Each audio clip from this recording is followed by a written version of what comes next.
à la deuxième édition du Salon de l'entrepreneuriat afro-caribéen à Lausanne. Aujourd'hui, on se trouve au chemin de Lausanne 11 à Nzanda Librairie en compagnie de Rossi. Bonjour. Bonjour. Merci de nous recevoir dans ce temple de la littérature. Merci. D'où est venue cette idée de créer une librairie panafricaine à Renan? Bon, alors, tout d'abord, pour commencer, il faut savoir que la librairie en elle-même, c'est un projet de plusieurs personnes. Donc, c'est un projet, justement, je vais citer les personnes qui ont contribué, on va dire, à donner vie à la librairie. Donc, ces personnes, ce sont Lomé, Zima Oriol, Yema, Stéphanie, Irasema, Etundi, Mawete, il y avait Franck, et puis Stéphanie Mawete. Voilà. Donc, c'est ces personnes-là, en fait, et moi-même, et Férouzé, voilà, qui ont contribué finalement à l'essor, on va dire, de la librairie. Et du coup, comment est venue en fait l'idée de se dire, ben voilà, créons une librairie panafricaine? Ok.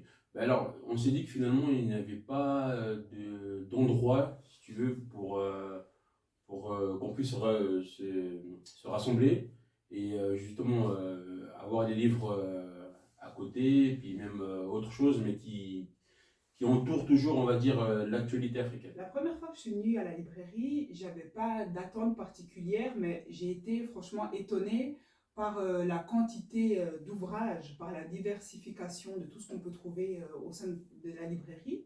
Ce que je voulais savoir, c'est quand les gens viennent, est-ce qu'ils cherchent des ouvrages en particulier ou simplement ils viennent flâner dans les rayons et puis voilà, ils se laissent tenter par un livre? Alors, honnêtement, on a de tout. On Mhm. a des gens qui arrivent déjà avec une idée bien précise, hein. Et puis il y a des gens qui viennent justement apprendre, à découvrir la littérature africaine. Donc, justement, on est là pour les guider, justement. On est là vraiment pour les guider. Mais c'est vrai que la particularité, c'est que vraiment, les gens aiment vraiment la littérature africaine. Ils sont vraiment à la recherche de l'histoire, que ce soit même africaine ou même afro-descendant. Donc on voit qu'il y a un engouement pour ça. Est-ce que tu considères que les ouvrages numériques qu'on trouve de plus en plus, c'est une menace pour les librairies physiques? Alors moi personnellement pas, parce que le but d'un livre, on va dire matériel, ou le but d'un livre numérique, le but c'est la même chose, donc c'est propager la connaissance. Mhm. Donc que ça soit sur papier ou bien sur numérique, pour moi je vois pas ça pour un danger. Et il faut savoir que tout le monde n'est pas non plus dans le numérique. Mhm. Donc voilà, pour moi c'est plus une question d'adaptabilité. C'est-à-dire on s'adapte comme avec le corona, tu vois. Mhm. Le corona est là, le numérique est là, ben, on va s'adapter en conséquence des choses. Et c'est vrai que c'est pas pareil aussi de lire, en tout cas pour ma part, de lire un livre sur une tablette ou d'avoir ce livre papier qu'on peut feuilleter. Tout à C'est un fait. autre plaisir C'est ça. ou c'est un plaisir différent. Tout à fait. En plus de la quantité de livres assez impressionnante que vous possédez, j'ai vu que vous disposez aussi des formations en ligne. Est-ce que tu peux nous en parler? Oui. Alors justement, les formations en ligne, je les ai créées pour justement former les gens qui sont à la recherche de la connaissance et du savoir sur la culture générale africaine. Donc c'est vraiment pour ça, parce que je me suis rendu compte que finalement, il y a des personnes qui lisent les livres, mais qui ont des fois du mal à la compréhension. Donc justement, les formations servent justement à, on va dire, à accentuer justement ce savoir en fait. Là, on est en période Covid, donc les formations sont en ligne. Oui, Mais est-ce que quand on sera sorti de cette période de pandémie, est-ce qu'il y aura aussi des cours qui seront en présentiel? oui, bien sûr, tout à fait. C'est justement, vu la situation sanitaire, ça a donné on doit s'adapter finalement en conséquence. Donc, c'est vrai qu'à la base, je souhaitais vraiment donner des formations, comme tu dis, entre guillemets réelles, Mhm. mais le corona, il a fait que finalement, on s'est adapté pour aller sur les formations sur Zoom. Ok. Et qui est-ce qui donne ces formations? Est-ce que c'est toi-même ou... Alors, moi, je suis, comment on va dire, animateur, entre guillemets. Mhm. La personne qui donne ses cours, c'est Amuna Ngomimba. Donc, c'est lui, on va dire, qui encadre, on va dire, ces cours qui sont liés sur la culture générale africaine. Donc, comme on l'a dit tout à l'heure, la librairie se trouve à Renan, à côté de Lausanne, dans le canton de Vaud, en Suisse. Mais pour une personne qui habite plus loin et qui aimerait se procurer un livre, est-ce qu'il y a un autre moyen en fait? Oui, effectivement. Il y a aussi le site internet de la librairie, donc, qui est tsandalibrairie.ch, donc tsandalibrairie, tout collé ensemble.ch, et puis nous livrons partout dans le monde. Hein, donc, pour te dire que là, on a même des livraisons à La Réunion, en Guyane. C'est génial. Donc, on voit qu'il y a un engouement, il y a un intérêt pour ça. Est-ce que tu as remarqué que depuis que vous avez commencé jusqu'à maintenant, il y a de plus en plus d'engouement de la part de la communauté à vouloir aller un peu à la source en fait de notre histoire pour pouvoir se l'approprier et puis d'élargir ses connaissances? Oui, effectivement. Comme je disais, j'ai pas mal de commandes qui viennent de Suisse, mais aussi pas mal de l'étranger. Donc on voit que finalement, il y a un intérêt partout où nous sommes sur la planète à vouloir, on va dire, revenir à ce que nous étions avant. Depuis le début de cette aventure, quel bilan tu en retires et puis est-ce que tu as d'autres projets? Alors, par rapport au bilan, honnêtement, c'est un bilan plutôt positif.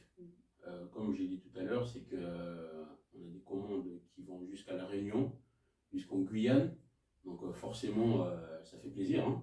Et ça fait plaisir surtout de voir qu'il y a l'intérêt pour la littérature africaine. Et est-ce que tu as d'autres projets en plus des livres? Alors, les projets ne manquent pas. Alors franchement, les projets, il y en a plein, plein, plein. Ce qui fait un peu défaut, on va dire, c'est le temps. Mais une fois que les projets seront mis sur pied, bah, je t'avertirai. Avec plaisir.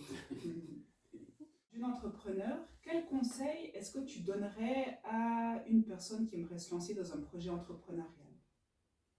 Alors, si je peux me permettre de donner un conseil, hein, je ne sais pas si je suis bien à la place pour donner un conseil, mais ce serait de savoir effectivement qu'est-ce qu'il veut. Et une fois qu'il a son objectif bien en place, bien ancré, c'est de ne pas lâcher prise, quoi. En fait, vraiment de s'accrocher, malgré les turbulences qu'il peut en avoir, c'est de jamais lâcher prise. Croire en ses rêves, croire en ses projets. Voilà, exactement, c'est croire en soi-même et puis rien n'est impossible. Tu pourrais nous dire quel livre t'a particulièrement marqué? Alors moi, personnellement, le livre qui m'a impacté et qui est, on va dire, à l'origine de tout ce que tu peux voir ici, c'est ce livre-là. Donc, c'est le livre qui s'appelle Les Noirs au cœur d'une institution millénaire eurasiatique. Donc, c'est un ouvrage qui est écrit par Amuna Gouonimba. Donc, en fait, dans cet ouvrage, il est question de plusieurs éléments. Il est question d'identité, hein, comme je disais, qui sommes-nous? Et c'est aussi pour, on va dire, étudier les éléments qui nous entourent, les éléments qui nous ont perturbés. Donc je parle là du cas des Occidentaux. Donc ça permet finalement une étude approfondie de savoir qui ils sont. Parce que vu que si on parle de Renaissance, c'est qu'il y a eu un impact, il y a eu quelque chose qui a fait qu'on doit revenir à ce que nous étions. Donc finalement, pour connaître, si je peux dire, nos agresseurs, il faut les étudier. Donc cet ouvrage-là, franchement, je le conseille à tout le monde. Ça permet de savoir qui on est en face de nous. L'excision, aux sources d'une longue tradition et coutumes eurasiatiques. Donc je me rappelle en étant petit, j'entendais souvent sur TF1 l'Afrique, Excis et tout, puis les mutilations génitales féminines, des choses comme ça. Et bon, quand tu es petit, tu ne comprends pas trop la chose. Nos mamans et nos sœurs ont une espèce de tare, je dirais, une espèce de malédiction, soi-disant que la femme africaine exige, elle est violente, parce que la société africaine, elle est violente. Et en fait, ce livre-là va mettre tout le monde d'accord. Il n'y a pas de problème là-dessus. Va mettre vraiment tout le monde d'accord que l'excision est une pratique européenne, occidentale. Lui, il va parler de l'excision. Et pour lui, il va avoir un langage plus mielleux. Donc, il va dire la nymphoplastie. Donc, quand on parle de nymphoplastie, on se dit tout de suite, ah non, c'est une chirurgie qui est plus, on va dire, d'élégance, de beauté. Or que ce sont exactement la même chose. Donc, on voit que L'ennemi ne dort jamais. Donc on finit cette interview avec ce sera le mot de la fin. Je te remercie beaucoup de nous avoir accueillis. Et puis juste encore une dernière question, quels sont les horaires d'ouverture de la librairie? Alors les horaires d'ouverture, donc ils sont sur le site internet sandalibrairie.ch. On ouvre 2 samedis par mois.